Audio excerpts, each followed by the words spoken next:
Indents and line spacing are two things that you can use to control how the text looks on a slide, and you can adjust them whether you use normal paragraphs or a bulleted or numbered list. If you just want to quickly add a first-line indent to a paragraph, you can put the insertion point at the beginning of the paragraph and press the Tab key. And you can see that this only affected the first line of the paragraph.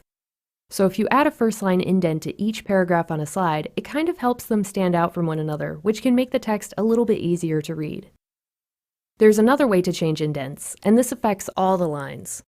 First, I'm going to select the paragraphs I want to change, and then I'm going to push the lines to the right and add more space between the image and the text. On the Home tab, click Increase List Level, and you can see that the left edge of the text moves to the right. That's actually a little too much space, so I'll just click Decrease List Level.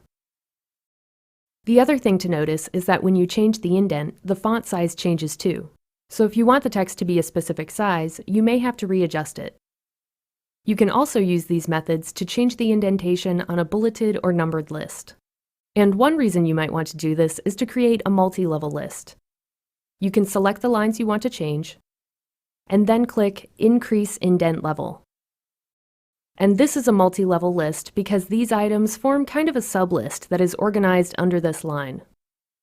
Now, to make these lines stand out a little bit more, we can change the bullet type. Having a different bullet here helps show that these lines are together and they're on a different level from the other lines. The only thing I don't like about the bullets is that they're a little too far away from the text, so I'm going to fine-tune them using the ruler. To do this, go to the View tab and put a check where it says Ruler. When you select the lines, you'll be able to see the indent markers, and with bulleted lists, you can just move the hanging indent marker to control how far the bullet is from the text. I want it to be pretty close to the text, but not too close. This can really make your lists look more polished.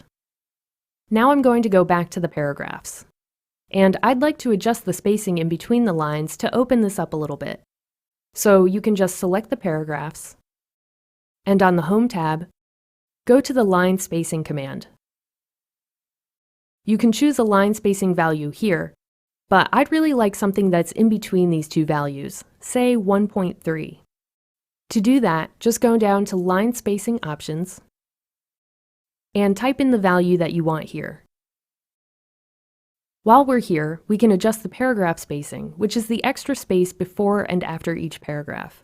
I'm going to change the spacing after to 12 points. This has spread the lines out a little bit, and you can also see that the paragraphs are farther apart now, which is going to make it easier for the audience to read the text. Indents and line spacing can really make the difference between a presentation that looks pretty good and one that looks polished and professional.